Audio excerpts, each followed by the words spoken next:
ನಮಸ್ಕಾರ ರೀ ಎಲ್ಲರಿಗೂ. ಎಲ್ಲರೂ ಆರಾಮದಿರೇನ್ರಿ? ನಾವು ಆರಾಮದೀವಿ ನೋಡ್ರಿ. ನಾವು ಮಸ್ತ್ ಅದೀವಿ. ಈಗಂತೂ ಮಳೆಗಾಲ ಚಾಲೂ ಆಗೈತೆ ನೋಡ್ರಿ. ಈ ಮಳೆಗಾಲದೊಳಗೆ ಬಿಸಿ ಬಿಸಿಯಾಗಿ ಸ್ಪೈಸಿಯಾಗಿ ಏನಾದರೂ ಮಾಡ್ಕೊಂಡು ತಿನ್ಬೇಕಂತೇಳಿಕಿಸಿ ಅನ್ನಿಸ್ತೈತ್ರಿ. ನಾನು ಇವತ್ತು ಬಟಾಟಿ ವಡನ ಮಾಡಾಕತ್ತೀನಿ ರೀ. ಇನ್ನೇಗ ನೀವು ನೋಡಿದ್ರಲ್ಲ, ಬಟಾಟಿನ ಕುದಿಸ್ಕೊಂಡು ಅದನ್ನೆಲ್ಲನೂ ಕೂಡ ಒಂಚೂರು ಮೆತ್ತಗೆ ಮಾಡಿ ಸೈಡಿಗೆ ಇಡಮ್ರಿ. ಈಗ ನೋಡ್ರಿ, ಕಡ್ಲಿ ಹಿಟ್ಟನ್ನು ನಾನು ಸೋಸ್ಕೊಂಡೀನಿ ರೀ. ಆ ಕಡ್ಲಿ ಹಿಟ್ಟಿಗೆ ಸ್ವಲ್ಪ ಉಪ್ಪು ಹಾಕಾಕತ್ತೀನಿ ರೀ. ಮೊದಲ ಬಟಾಟಿನ ನಾವು ಮೆತ್ತಗೆ ಮಾಡಿಕೊಂಡು ಸೈಡಿಗೆ ಇಟ್ಬಿಡಮ್ರಿ. ಈಗ ಅದಕ್ಕೆ ಬೇಕಾಗಿರುವಂಥ ಹಿಟ್ಟು ರೆಡಿ ಮಾಡಾಕತ್ತೀನಿ ರೀ. ಕಡ್ಲಿ ಹಿಟ್ಟ ಸೋಸಿ ಅದಕ್ಕೆ ಉಪ್ಪು ಹಾಕಿ ಈಗ ಅಜ್ವಾನ ಹಾಕಾಕತ್ತೀನಿ ನೋಡ್ರಿ. ನಾನು ಅಜ್ವಾನನ ಈ ಥರ ಕೈಲಿಂದ ತಿಕ್ಕಿ ಹಾಕಿದ್ರೆ ಘಮ ಘಮ ಅನ್ನಂಗೆ ಟೇಸ್ಟ್ ಬರ್ತೈತ್ರಿ. ಅಜ್ವಾನ ಹಾಕಿದಾದ್ಮ್ಯಾಗ ಈಗ ಸೋಡಾ ಪುಡಿ ಹಾಕೋಣಮ್ರಿ. ನಾವು ಎಷ್ಟು ಹಿಟ್ಟು ಕಲಿಸ್ತೀವಿ ಅದ್ರ ತಕ್ಕಂಗೆ ನಾವು ಒಂದು ಅಂದಾಜಿನ ಮ್ಯಾಗ ಸೋಡಾ ಪುಡಿ ಹಾಕೋತೀನಿ ರೀ. ಯಾವುದೋ ನಾನು ಅಳತಿ ಮ್ಯಾಗ ಮಾಡಲಾಗೀನಿ ರೀ. ಮನೆಯೊಳಗೆ ಎಷ್ಟು ಜನ ಅದರ ನಮ್ಗೆ ಎಷ್ಟು ಕ್ವಾಲಿಟಿ ಬೇಕು ಅಷ್ಟು ನಾವು ನೋಡಿಕೊಂಡು ಮಾಡ್ತೀವಿ ರೀ, ಒಂದು ಅಂದಾಜಿನ ಮ್ಯಾಗ. ನಿಮ್ಮ ಮನೆಯೊಳಗೆ ಎಷ್ಟು ಜನ ಅದರ ಏನಂತೇಳಿ ನೀವು ಕೂಡ ನೋಡಿಕೊಂಡು ಒಂದು ಅಂದಾಜಿನ ಮ್ಯಾಗ ಮಾಡಿರಿ. ಎಲ್ಲನೂ ಅಳತಿಯೊಳಗೆ ಮಾಡೋಕ್ಕಾಗಂಗಿಲ್ಲ ರೀ. ಹೆಣ್ಮಕ್ಳು ಒಮ್ಮೊಮ್ಮೆ ಅಳತಿ ಮಾಡ್ಕೊಂಡು ಮಾಡೋಕ್ಕೋದ್ರೆ ಒಮ್ಮೊಮ್ಮೆ ಅಷ್ಟೊಂದು ಬರೋಬ್ಬರಿ ಬರಂಗಿಲ್ಲ ರೀ. ಕೈ ಅಳತಿದೊಳಗನೆ ಮಾಡಾಕತ್ತೀನಿ ರೀ ನಾನು. ಈಗ ಇದನ್ನು ಸ್ವಲ್ಪ ನೀರು ಹಾಕ್ಕೊಂಡು ಹಿಟ್ಟನ್ನು ಕಲಿಸ್ಕೊಂಡಂಬ್ರಿ. ಒಮ್ಮೆಲೆ ನೀರು ಹಾಕ್ಕೊಂಡ್ರೆ ಏನಾಗುತ್ತಪ್ಪ ಅಂತಂದ್ರೆ ಹಿಟ್ಟು ಜಾಸ್ತಿ ತಿಳಿ ಆಗಿಬಿಡುತ್ತೆ ರೀ. ಕಡ್ಲಿ ಹಿಟ್ಟು ಕಲಸಿಟ್ಟ ಮ್ಯಾಗ ಸ್ವಲ್ಪ ತಿಳಿ ಆಗ್ತೈತ್ರಿ ಹಿಂದಗಡೆ. ಅದಕ್ಕಂತೇಳಿ ನಾವು ಮೊದಲ ಸ್ವಲ್ಪನೇ ನೀರು ಹಾಕ್ಕೊಂಡು ಈ ಥರ ಕಡ್ಲಿ ಹಿಟ್ಟನ್ನು ನಾವು ಕಲಿಸ್ಕೊಂಡ್ರೆ ಹಿಟ್ಟು ಹದವಾಗಿ ಕಲಿಸ್ಕೋಬೋದು ನೋಡ್ರಿ. ನಾವು ಇದರಿಂದ ಬಜ್ಜಿ ಮಾಡ್ಬೋದು. ಇದಕ್ಕೆ ಉಳ್ಳಾಗಡ್ಡಿ ಮೆಣಸಿನ್ಕಾಯಿ ಹಾಕಿದ್ರೆ ಉಳ್ಳಾಗಡ್ಡಿ ಬಜ್ಜಿ ಮಾಡ್ಕೋಬೋದು. ಇದಕ್ಕೇ ಇದೇ ಹಿಟ್ಟಿಗೆ ಹಸಿ ಮೆಣಸಿನ್ಕಾಯಿನ ತೊಗೊಂಡು ಮಿರ್ಚಿ ಬಜ್ಜಿನೂ ಮಾಡ್ಕೋಬೋದು ನೋಡ್ರಿ. ಈ ಹಿಟ್ಟಿಲಿಂದ ನಾವೀಗ ಬಟಾಟಿ ವಡನ ಮಾಡ್ಕೊಳಕತ್ತೀವಿ ರೀ. ಸ್ವಲ್ಪ ಚಂದಾಗ ಎಲ್ಲ ಗಂಟು ಹೊಡಿಯಂಗೆ ಹಿಟ್ಟನ್ನು ಚೆನ್ನಾಗ ಈ ಥರ ಕಲಿಸ್ಕೋಬೇಕು ನೋಡ್ರಿ. ಸಿಂಪಲ್ ಮೆಥಡ್ದೊಳಗೆ ನಿಮ್ಗೆ ನಾನು ಹೇಳ್ಕೊಡಕತ್ತೀನಿ ರೀ. ಎಲ್ಲನೂ ಅಡುಗೆ ಎಲ್ಲರೂ ಕಲ್ತ್ಕೊಂಡಿರ್ತಾರಂತ ಏನಿಲ್ಲ ರೀ. ಒಂದೊಂದು ಕಡೆ ಒಂದೊಂದು ಥರ ಅಡುಗೆ ಮಾಡ್ತಾರೆ ರೀ.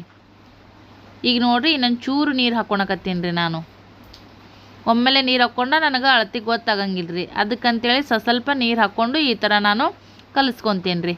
ಅಂದ್ರೆ ಹಿಟ್ಟು ಚಂದಾಗ ನಮ್ಗೆ ಮಾಡೋಕೆ ಅನುಕೂಲ ಆಗುತ್ತೆ ರೀ. ಈ ಥರನೂ ನಾವು ಹಿಟ್ಟೀಗ ಮಿಕ್ಸ್ ಮಾಡ್ಕೊಂಡು ನೋಡ್ರಿ. ಜಾಸ್ತಿ ತಿಳಿನೂ ಇಲ್ಲ, ಜಾಸ್ತಿ ಗಟ್ಟಿನೂ ಇಲ್ಲ. ಹಿಟ್ಟನ್ನು ಸೈಡಿಗೆ ಇಟ್ಬಿಡಮ್ರಿ. ಅದು ಒಂಚೂರು ನೆನಿಬೇಕು ರೀ ಚಲೋತ್ನಾಗ. ಈಗ ಮಸಾಲಿನ ರೆಡಿ ಮಾಡ್ಕೊಂಬರಮ್ರಿ. ಮಸಾಲಿಗೆ ಒಂದು ಜಾರದೊಳಗೆ ಹಸಿ ಮೆಣಸಿನ್ಕಾಯಿ, ಬೆಳ್ಳುಳ್ಳಿ, ಜೀರಿಗೆ, ಉಪ್ಪು, ಅಲ್ಲನ ಹಾಕ್ಕೊಂಡು ನೋಡ್ರಿ. ಇದು ಇಷ್ಟು ಇತ್ತಂದ್ರೆ ಮಸಾಲೆ ಮಸ್ತಾಗಿ ನಮ್ಗೆ ಬಟಾಟಿ ವಡ ಮಾಡೋದಕ್ಕೆ ರೆಡಿ ಆಗ್ತೈತೆ ನೋಡ್ರಿ. ಇದಕ್ಕೆ ಇನ್ನೊಂದು ನಾವು ಪದಾರ್ಥನ ಹಾಕ್ಕೊಳಮ್ರಿ. ನಿಮ್ಮ ಹತ್ರ ಇತ್ತಪ್ಪ ಅಂದ್ರೆ ಕೊತ್ತಂಬರಿನೂ ಕೂಡ ಹಾಕೋಬೋದು ರೀ. ಇದಕ್ಕೆ ನನ್ನ ಹತ್ರ ಕೊತ್ತಂಬರಿ ಇಲ್ಲರಿ. ಸೊ ಹಾಗಾಗಿ ನಾನು ಆಮೇಲೆ ಇನ್ನೊಂದು ಪದಾರ್ಥವನ್ನು ಹಾಕೋತೀನಿ ರೀ. ಆ ಪದಾರ್ಥ ಒಂದೇ ಹಾಕೋದ್ರಿಂದ ನಮ್ಗೆ ಭಾಳ ಚಂದ ಫ್ಲೇವರ್ ಕೊಡ್ತೈತೆ ರೀ. ಬಟಾಟಿ ವಡ ಭಾಳ ಮಸ್ತ್ ಘಮ ಘಮ ಅನ್ನೋ ಥರ ಸ್ಮೆಲ್ ಬರ್ತೈತೆ ರೀ. ಅದೇ ರುಚಿ ಡಬಲ್ ಮಾಡುತ್ತಂತನೇ ಹೇಳ್ಬೋದು ನೋಡ್ರಿ. ಈಗ ಇದೆಲ್ಲನೂ ಕೂಡ ನೀವು ಮತ್ತೊಂದು ಸರಿ ಕೇಳ್ಕೊರಿ. ಹಸಿ ಮೆಣಸಿನ್ಕಾಯಿ, ಜೀರಿಗೆ, ಉಪ್ಪು, ಅಲ್ಲ, ಬೆಳ್ಳುಳ್ಳಿ ನಾನು ಈ ಮಿಕ್ಸಿ ಜಾರ್ದೊಳಗೆ ಹಾಕ್ಕೊಂಡೀನಿ ರೀ. ಎಷ್ಟು ಏನು ಅಂತೇಳಿ ನಾನು ಒಂದು ಅಳತಿ ಒಳಗನೆ ಹಾಕ್ಕೊಂಡಿನಿ ಅಂತ ಹೇಳಕತ್ತೀನಿ ರೀ. ನಿಮ್ಗೆ ರುಚಿಗೆ ತಕ್ಕಷ್ಟು ಖಾರ ಎಷ್ಟು ಬೇಕಲ್ಲ ನೀವು ಅದನ್ನು ನೋಡಿಕೊಂಡು ಹಾಕೋರಿ. ನಾನು ನಿಮ್ಗೆ ಹೇಳಿದ್ನೆಲ್ಲ ಇನ್ನೊಂದು ಪದಾರ್ಥ ಹಾಕ್ಕೊಂಡ್ರೆ ಮಸ್ತಾಗುತ್ತೆ ಮಸಾಲೆ ಅಂತೇಳಿ ನಾನೀಗ ಪುದೀನವನ್ನು ಹಾಕ್ಕೊಳಕತ್ತೀನಿ ನೋಡ್ರಿ. ನೀವು ಪುದೀನ ಮತ್ತು ಜೊತೆಗೆ ಕೊತ್ತಂಬರಿನೂ ಕೂಡ ಹಾಕ್ಕೊಂಡ್ರೆ ಮಸ್ತಾಗಿ ಮಸಾಲೆ ರೆಡಿ ಆಗುತ್ತೆ ರೀ. ನಾನೀಗ ಮಸಾಲಿನ ರುಬ್ಕೊಂಡು ಬಂದೀನಿ ನೋಡ್ರಿ. ಈ ಥರ ಮಸಾಲೆ ರೆಡಿ ಆಗೈತಿ. ತೀರಾ ಪೇಸ್ಟ್ ಮಾಡೋದಕ್ಕೆ ಹೋಗ್ಬಾರ್ದ್ರಿ. ಅದು ರುಚಿನೇ ಕೆಟ್ಟು ಬಿಡ್ತೈತೆ ರೀ. ಸ್ವಲ್ಪ ನಮ್ಗೆ ತರಿಯಾಗಿರ್ಬೇಕು ರೀ. ಈಗ ಕಾಣ್ಸಕತ್ತದ ನೋಡ್ರಿ, ಈ ಥರ ಇರ್ಬೇಕು ರೀ. ನೀವು ಪೇಸ್ಟ್ ಮಾಡಿದ್ರೆ ಬೇಷಾಗಲ್ರಿ. ಈ ಒಂದು ಇದ್ರೊಳಗೆ ನೀವು ಮಿಕ್ಸಿ ಮಾಡ್ಕೊಂಡು ಇಟ್ಕೋರಿ. ಈ ಸದ್ಯಕ್ಕೆ ನೋಡ್ರಿ, ಈ ಮಸಾಲೆ ಏನೈತಲ್ಲ ಇದಕ್ಕೆ ಈಗ ಸ್ವಲ್ಪ ಚಲೋತ್ನಾಗ ಒಗ್ಗರಣೆ ಹಾಕಂಬ್ರಿ. ಜೀರಿಗೆ ಸಾಸ್ಮಿನ ಒಗ್ಗರಣೆ ಒಳಗೆ ಈ ಸದ್ಯಕ್ಕೆ ಹಾಕೋಣಂಬ್ರಿ. ಇದು ಹಸಿಯಾಗಿರ್ತೈತೆ ನೋಡಿರಿ. ಪುದೀನ ಮತ್ತು ಎಲ್ಲ ಹಸಿಮೆಣ್ಸಿನ್ಕಾಯಿ ಎಲ್ಲನೂ ಕೂಡ ನಾವು ಹಸಿನೇ ಮಿಕ್ಸಿ ಮಾಡ್ಕೊಂಬಂದೀವಿ ನೋಡಿರಿ. ಇದಕ್ಕೀಗ ಮಸ್ತಾಗಿ ಈ ಥರ ಎಣ್ಣೆ ಒಳಗೆ ಒಗ್ಗರಣೆ ಕೊಟ್ಬಿಟ್ಟಪ್ಪ ಅಂತಂದ್ರೆ ಆ ಹಸಿ ವಾಸನೆ ಎಲ್ಲನೂ ಕೂಡ ಹೋಗ್ತದ್ರಿ. ಒಂದು ಒಳ್ಳೆ ಪರಿಮಳ ಬರ್ತೈತೆ ನೋಡಿರಿ. ಒಂದು ಒಳ್ಳೆ ಮಸಾಲೆ ಕೂಡ ನಮ್ಗೆ ರೆಡಿ ಆಗ್ತದ್ರಿ. ಅಡುಗೆ ಮಾಡೋದು ದೊಡ್ಡದೇ ಇರಲ್ಲಕ್ಕ ಸಣ್ಣದೇ ಇರಲ್ಲಕ್ಕ, ಅದು ಭಾಳತನ ಇರಲ್ಲಕ್ಕ ಲಘುಟನೆ ಮಾಡುವಂಥ ಅಡುಗೆ ಇದ್ರೂ ಆ ಮೆಥಡ್ ಒಂದು ನಮ್ಗೆ ಗೊತ್ತಿತ್ತಪ್ಪ ಅಂದ್ರೆ ಭಾಳ ರುಚಿಯಾಗಿ ಅಡುಗೆ ಮಾಡ್ಬೋದು ರೀ. ಈಗ ಜೀರಿಗೆ ಸಾಸಿವೆ ಹಾಕೊಂಡಾದ್ಮ್ಯಾಗ ಎಣ್ಣೆ ಒಳಗೆ ನಾನು ಅರ್ಶಿಣ ಪುಡಿನ ಹಾಕ್ಕೊಂಡಿನಿ ರೀ. ಅಂದ್ರೆ ಅದು ಒಂದು ಒಳ್ಳೆ ಕಲರ್ ಬರ್ತೈತೆ ರೀ. ಈಗ ನೋಡಿರಿ ಅರ್ಶಿಣ ಪುಡಿ ಹಾಕೊಂಡ್ಮ್ಯಾಗ ಎಷ್ಟು ಚಂದ ಕಲರ್ ಬಂತು ನೋಡಿರಿ. ಈಗ ನಾವೇನು ಮಿಕ್ಸಿ ಮಾಡ್ಕೊಂಡು ಇಟ್ಕೊಂಡಿದ್ದೀವಿ ನೋಡಿರಿ, ಆ ಒಂದು ಮಸಾಲೆಯನ್ನು ಹಾಕಿ ಈ ಥರ ಮಿಕ್ಸ್ ಮಾಡಮ್ರಿ. ಈ ಥರ ಮಿಕ್ಸ್ ಮಾಡಿ ಸ್ವಲ್ಪ ಹಸಿ ವಾಸನೆ ಹೋಗೋವರೆಗೂ ನಾವು ಎಣ್ಣೆಯೊಳಗೆ ಫ್ರೈ ಮಾಡ್ಕೊಳಮಂತ್ರಿ. ಈ ಮಸಾಲೆ ನಮ್ಗೆ ಬೇರೆ ಯಾವುದಾದ್ರೂ ಏನಾದರೂ ರೆಸಿಪಿಗೂ ಕೂಡ ನಾವು ಇದನ್ನು ಯೂಸ್ ಮಾಡ್ಕೋಬೋದ್ರಿ. ಚೊಲತ್ನಾಗ ನಮ್ಗೆ ಹಸಿ ವಾಸನೆ ಹೋಗೋವರೆಗೂ 1-2 ನಿಮಿಷ ಇದನ್ನು ಫ್ರೈ ಮಾಡ್ಕೊಂಡಿವಪ್ಪ ಅಂತಂದ್ರೆ ಮಸ್ತಾಗಿರುವಂಥ ಮಸಾಲೆ ರೆಡಿ ಐತ್ರಿ. ಈಗ ನೋಡಿರಿ ಸದ್ಯಕ್ಕೆ ನಾವು ಬಟಾಟಿನೇನು ಮೆತ್ತಗೆ ಮಾಡಿ ಸೈಡಿಗೆ ಇಟ್ಕೊಂಡಿದ್ದೀವಿ ನೋಡಿರಿ ಕುದಿಸಿ.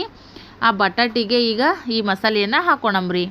ಖಾರಕ್ಕೆ ತಕ್ಕಂಗೆ ನಿಮ್ಗೆ ಎಷ್ಟು ಯಾವ ಥರ ಉಪ್ಪು ಖಾರ ಬೇಕು ನೋಡಿರಿ, ಆ ಒಂದು ಹದದೊಳಗೆ ನೀವು ಮಸಾಲೆ ಹಾಕೋರಿ. ನಾ ಮಾಡಿರೋಂಥ ಮಸಾಲೆ ಜಾಸ್ತಿನೇ ಆಯ್ತು ನೋಡಿರಿ.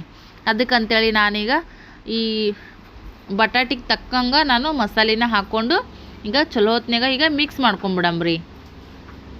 ಮಿಕ್ಸ್ ಮಾಡೋದ್ರೊಳಗನೆ ನಮ್ಗೆ ಯಾವಾಗೊಮ್ಮೆ ತಿನ್ಬೇಕಪ್ಪ ಬಟಾಟಿ ವಡೆ ಮಾಡೋಕ್ಕಿಂತ ಮುಂಚೆಕೇ ಈ ಏನು ಕಲ್ಸಕತ್ತೀವಲ್ಲ ಇದನ್ನ ತಿಂದು ಬಿಡ್ಬೇಕಪ್ಪ ಅನ್ನಷ್ಟು ನಮ್ಗೆ ಅನ್ನಿಸ್ತದ್ರಿ. ಮನ್ಸಿಗೆ ಬಾಯ ನೀರು ಬರೋಂಗೆ ಸ್ಮೆಲ್ ಬರೋಕೆ ಚಲೋ ಆಗ್ತದ್ರಿ. ಸೊ ಇದನ್ನು ಚಲೋತ್ನಾಗ ಈ ಥರ ಮಿಕ್ಸ್ ಮಾಡ್ಕೊಂಬಿಡಮ್ರಿ. ಮಸ್ತಾಗಿರುವಂಥ ನಮ್ಗೆ ಬಟಾಟಿ ವಡಾದ್ದು ಮಸಾಲೆ ಈಗ ರೆಡಿ ಐತೆ ನೋಡಿರಿ. ನೀವು ಇದನ್ನು 2 ವಿಧಾನದೊಳಗೂ ಮಾಡ್ಬೋದು ರೀ. ನಾವು ಒಂದೇ ವಿಧಾನದೊಳಗೆ ಮಾಡಿ ತೋರ್ಸಕತ್ತೀನಿ ರೀ. ನೀವು ಗುಂಡ್ಕನೂ ಕೂಡ ಈ ಥರ ಮಾಡಿ ಸೈಡಿಗೆ ಇಟ್ಕೋಬೋದು ರೀ. ನಿಮ್ಗೆ ಗುಂಡ್ಕ ಬೇಡ ಅಂತಂದ್ರೆ ಈ ಥರ ಸ್ವಲ್ಪ ವಡ ಆಕಾರದೊಳಗೆ ನೀವು ಚಪ್ಟಿ ಥರ ಈ ಥರ ಗೋಲ್ ಮಾಡಿ ಸ್ವಲ್ಪ ನೀವು ವಡ ಆಕಾರಕ್ಕೆ ಈ ಥರ ಸೈಡಿಗೆ ಮೂಗ್ಸಿಲ್ಲಾರ್ದಂಗೆ ಈ ಥರ ನೋಡಿರಿ ಅಗಲವಾಗಿ ನೀವು ವಡನ ತಟ್ಟಿ ಸೈಡಿಗೆ ಇಡ್ಬೋದು ರೀ. ಈ ಥರ ಯಾಕೆ ಮಾಡ್ತೀನಪ್ಪ ಅಂತಂದ್ರೆ ಚಲೋತ್ನಾಗ ಬೇಯ್ತಾವ್ರಿ. ಮತ್ತು ನಮ್ಗೆ ಇದನ್ನು ಪಾವ್ ಜೊತೆಗೂ ಇಟ್ಟು ತಿಂತಾರೆ ನೋಡಿರಿ. ಹಾಗಾಗಿ ಆ ಪಾವಿನೊಳಗೆ ಕರೆಕ್ಟಾಗಿ ಇದು ಹಿಡ್ಕೊತದ್ರಿ. ಹಿಡ್ಕೊಂಡು ತಿನ್ನೋದಕ್ಕೂ ಕೂಡ ರುಚಿ ಅಂತ ಅನ್ನಿಸ್ತದ್ರಿ. ಗೋಲ್ ವಡಕ್ಕಿಂತ ಈ ಥರ ವಡ ನಮ್ಗೆ ಟೇಸ್ಟಿಯಾಗಿ ತಿನ್ಬೇಕಂತ ಅನ್ನಿಸ್ತದ್ರಿ. ನೋಡಿದ್ರಲ್ಲ ಈ ಥರ ಎಲ್ಲನೂ ಕೂಡ ಸೈಡಿಗೆ ನಾನು ವಡನ ತಟ್ಕೊಂಡು ಸೈಡಿಗೆ ಇಟ್ಟೀನಿ ರೀ. ಈಗ ನಾವು ಹಿಟ್ಟನ್ನು ಕಲಸಿಟ್ಕೊಂಡಿದ್ದೀವಿ ನೋಡಿರಿ, ಅದನ್ನು ಕೂಡ ಸೈಡಿಗೆ ಇಲ್ಲಿ ಇಟ್ಕೊಂಡು ಈ ಒಂದೊಂದು ವಡ ಏನೈತೆ ನೋಡಿರಿ ಇದನ್ನು ಈ ಥರ ಕಡ್ಲಿ ಹಿಟ್ಟಿನೊಳಗೆ ಎದ್ದು ಎಣ್ಣೆಯೊಳಗೆ ಬಿಟ್ಬಿಡ್ಬೇಕು ನೋಡಿರಿ. ಎಣ್ಣೆ ಕಾದೈತೆ ನೋಡಿರಿ. ಕಾದ ಎಣ್ಣೆಗೆ ಈ ಥರ ಬಿಟ್ಟಿವಪ್ಪ ಅಂತಂದ್ರೆ ವಡ ರೆಡಿ ಆಗ್ತಾವ್ರಿ. ಸ್ವಲ್ಪ ನಾವು ಬೇರೆದು ಎಣ್ಣೆ ಪದಾರ್ಥನ ಈ ಕಡಾಯಿಯೊಳಗೆ ಮಾಡಿರೋದ್ರಿಂದ ಎಣ್ಣೆಯಾಗಿ ಈ ಥರ ಕಾಣಕತ್ತೈತ್ರಿ. ಏನು ತಿಳ್ಕೊಳಕ್ಕೆ ಹೋಗ್ಬೇಡ್ರಿ. ಮನೆಯೊಳಗೆ ಎಲ್ಲ ಹೆಣ್ಮಕ್ಳು ಏನಾದರೂ ಒಂದು ಪದಾರ್ಥ ಎಣ್ಣೆ ಕಡಾಯಿಯೊಳಗೆ ಕರೆದಿದ್ವಿ ಅಂದ್ರೆ ಸೊ ಮತ್ತೆ ಆ ಎಣ್ಣೆನ ನಾವು ರೀಯೂಸ್ ಮಾಡ್ತೀವಿ ನೋಡಿರಿ. ಅದೇ ಥರ ನಾ ಮಾಡಕತ್ತೀನಿ ರೀ. ಈಗ ನೋಡಿರಿ ನಾನು 4 ವಡನ ಈಗ ಹಾಕ್ತೀನಿ ನೋಡಿರಿ. ಎಣ್ಣೆ ಇನ್ನೂ ಸ್ವಲ್ಪ ಹಾಕ್ಬೋದಾಗಿತ್ತು, ಇದು ಖಾಲಿ ಆಗಲಿ ಅಂತೇಳಿ ನಾನೀಗ ಮತ್ತು ಎಣ್ಣೆ ಕ್ವಾಂಟಿಟಿ ಜಾಸ್ತಿ ಆಗ್ತೈತಿ ಮತ್ತು ಅದನ್ನು ರೀಯೂಸ್ ಒಳ್ಳೆ ಮಾಡಬಾರ್ದು ಅಂತೇಳಿ ಈಗ ಇದ್ರೊಳಗೆ ನಾನೀಗ ಕರಿಯಕತ್ತೀನಿ ನೋಡಿರಿ. ಎಷ್ಟು ಕಲರ್ಫುಲ್ಲಾಗಿ ಕಾಣಕತ್ತ ನೋಡಿರಿ ಸದ್ಯಕ್ಕೆ ಬಟಾಟಿ ವಡ. ಈ ಚಳಿಗಾಲದೊಳಗೆ ಈ ಸದ್ಯಕ್ಕೆ ಮಳೆನೂ ಬೀಳಕತ್ತೈತಿ ರೀ. ಮಳೆ ಬಿಟ್ಟ ಮ್ಯಾಗ ಸ್ವಲ್ಪ ಚಳಿ ಅಂತ ಅನ್ನಿಸ್ತೈತಿ. ಆ ಟೈಮ್ದಾಗ ಈ ಥರ ಬಿಸಿ ವಡ ಪಾವ್ ನೀವು ಮಾಡ್ಕೊಂಡು ತಿನ್ಬೋದು ರೀ. ನಿಮ್ಮ ಹತ್ರ ಪಾವ್ ಇಲ್ಲ ಅಂತಂದ್ರೂ ಕೂಡ ಇದೇ ವಡನೆ ನೀವು ಆರಾಮಾಗಿ ತಿನ್ಬೋದು ರೀ ಚಹಾ ಜೊತೆಗೆ. ಇಲ್ಲ ಯಾರಾದರೂ ಸಂಜೆ ಟೈಮಿಗೆ ಮನೆಗೆ ಬಂದ್ರಂತಂದ್ರೆ ಬಟಾಟಿನ ಒಂದು ಕುದಿಸಿ ಇಟ್ಬಿಟ್ರೆ ಈ ಥರ ಮಸಾಲೆ ಮಾಡೋಕೆ ಜಾಸ್ತಿ ಟೈಮೂ ಹಿಡಿಯಂಗಿಲ್ಲ ರೀ.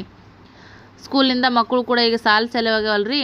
ಸ್ಕೂಲಿಂದ ಮಕ್ಕಳು ಬರೋ ಟೈಮಿಗೂ ನೀವು ಮಸಾಲೆ ಎಲ್ಲ ರೆಡಿ ಮಾಡಿ ಇಟ್ರಪ್ಪ ಅಂತಂದ್ರೆ ಆರಾಮ್ಸೆ ನೀವು ಮಕ್ಕಳಿಗೆ ಬಂದ ತಕ್ಷಣವೇ ಮಾಡಿಕೊಟ್ರೆ 4 ವಡ ತಿಂದು ಚಹಾ ಕುಡಿದ್ರೆ ಅವ್ರಿಗೆ ಹಸುನೂ ಕಡಿಮೆ ಆಗ್ತದ್ರಿ, ಖುಷಿನೂ ಅಂತ ಅನ್ನಿಸ್ತದೆ ನೋಡಿರಿ. ಸ್ವಲ್ಪ 2 ಸೈಡೂ ಚಲೋತ್ನಾಗ ಬೇಯಿಸ್ಕೋಬೇಕು ನೋಡಿರಿ. ಬೇಯಿಸ್ಕೊಂಡ್ರೆ ನಮ್ಗೆ ಮಸ್ತಾಗಿರುವಂಥ ಗರ್ಮಾ ಗರಂ ಮಸಾಲ ಬಟಾಟಿ ವಡೆ ರೆಡಿ ಅದು ನೋಡ್ರಿ. ಸೊ ಪಾವಿನ ಜೊತೆಗೆ ತಿಂದೇ ಇದ್ರೂ ನೀವು ಇದೇ ಥರ ಸಾಸ್ ಹಚ್ಕೊಂಡು ಕೂಡ ತಿನ್ಬೋದು ರೀ. ಇಲ್ಲ ನಾವು ಕಾಂದಾ ಬಜ್ಜಿ ಹೆಂಗೆ ತಿಂತೀವಿ ನೋಡ್ರಿ ಅದೇ ಥರನೂ ಕೂಡ ತಿನ್ಬೋದು ರೀ. ಈಗ ನಾನು ಇನ್ನೂ ಉಳಿದಂಥ ಎಲ್ಲ ವಡೆನೂ ಕೂಡ ಇದ್ರೊಳಗೆ ಈಗ ಹಾಕ್ತೀನಿ ರೀ. ನಾವು ಭಾಳಷ್ಟು ಮಂದಿ ಇದ್ದೀವಲ್ಲ ಹಂಗಂತೇಳಿ 4 ಒಮ್ಮೆ ಕೊಡೋಕ್ಕಾಗಲ್ಲ ಅಂಥೇಳಿ ಒಂದು 2 ಬ್ಯಾಚ್ ನಾನು ವಡೆನ ಹಾಕಿದ್ದೀನಿ ರೀ. ಸೊ ನಿಮ್ಮ ಮನೆಯೊಳಗೆ ಎಷ್ಟು ಜನ ಅದಿರಿ ಏನು ಅಂತೇಳಿ ಕೇಸ್ ನೋಡಿಕೊಂಡು ನೀವು ಒಂದು ಬಟಾಟಿಗೆ 2 ವಡೆನ ಮಾಡ್ಬೋದು ರೀ. ಆ ಅಳತೆ ಒಳಗೆ ನೀವು ಬಟಾಟಿನ ಕುದಿಸ್ಕೊಂಡ್ರು ನೀವು ಮಾಡಿರಿ, ಭಾಳ ಚಲೋ ಆಗ್ತಾವೆ ರೀ, ರುಚಿಯಾಗಿ ಆಗ್ತಾವೆ. ಮತ್ತು ನಮ್ಮ ಕೈಯಾರೆ ನಾವೇ ಮಾಡಿರುವಂಥ ಟೇಸ್ಟು ಕೂಡ ಸಿಗ್ತೈತೆ ರೀ. ಹೊರಗಡೆ ನಾವು ಬಟಾಟಿ ವಡೆ ಪಾವ್ ತಗೊಂಬರಕ್ಕೆ ಹೋದಿವಪ್ಪ ಅಂತಂದ್ರೆ 15, 20, 25 ರೂಪಾಯಿ ನಮ್ಗೆ ಚಾರ್ಜ್ ಮಾಡ್ತಾರೆ ರೀ. ನಾವು ಅದಕ್ಕಿಂತ ಈ ಮನೆಯೊಳಗೆ ಈ ಥರ ನಾವು ಮಾಡ್ಕೊಂಡು ತಿಂದಿವಪ್ಪ ಅಂತಂದ್ರೆ ನಮ್ಗೆ ಭಾಳ ಮಂದಿಗೆ ಆಗೋಷ್ಟು ಕೂಡ ನಾವು ಮಾಡ್ಬೋದು ರೀ. ಹೊಟ್ಟೆ ತುಂಬ ತಿನ್ಬೋದು ನೋಡ್ರಿ. ಒಂದು 50 ರಿಂದ 60 ರೂಪಾಯಿ ಖರ್ಚು ಮಾಡಿದ್ರೆ ಆರಾಮ್ಸಿರಿ ಒಂದು 2-3 ಅಂಕರು ಬಟಾಟಿ ವಡೆನ ನಾವು ಎಂಜಾಯ್ ಮಾಡ್ಬೋದು ನೋಡ್ರಿ. ಸೊ ಇದೇ ರೀತಿಯಾಗಿ ನೀವು ಕೂಡ ಮಾಡ್ಕೊಂಡು ಟ್ರೈ ಮಾಡಿ ನೋಡ್ರಿ, ಹೆಂಗೆ ಬಂದವು ಹೇಳ್ರಿ. ವಡೆ ರೆಡಿಯಾಗಿದ್ದಾವೆ, ಹಂಗೇನೋ ತಿನ್ಬೋದು. ಇದ್ರ ಜೊತೆ ಶೇಂಗಾ ಚಟ್ನಿ ಹಚ್ಕೊಂಡು ಉದುರು ಶೇಂಗಾ ಚಟ್ನಿ ಮ್ಯಾಗ ಒಂದು ಸ್ವಲ್ಪ ನಿಂಬೆಹಣ್ಣಿನ ರಸ ಹಿಂಡ್ಕೊಂಡು ತಿಂದ್ರೆ ಭಾಳ ಮಸ್ತ್ ಅಂದ್ರೆ ಮಸ್ತ್ ಆಗ್ತಾವೆ ನೋಡ್ರಿ. ನೀವು ಒಂದು ಸರಿ ಟ್ರೈ ಮಾಡ್ಕೊರಿ, ಇರೋದ್ರೊಳಗನೆ ಮಸ್ತ್ ಆಗಿರ್ತಾವೆ. ಇದಕ್ಕಿನ್ನ ನೋಡಿದ್ರೆ ಕೊತ್ತಂಬರಿ ಅದು ಏನಿಲ್ಲ.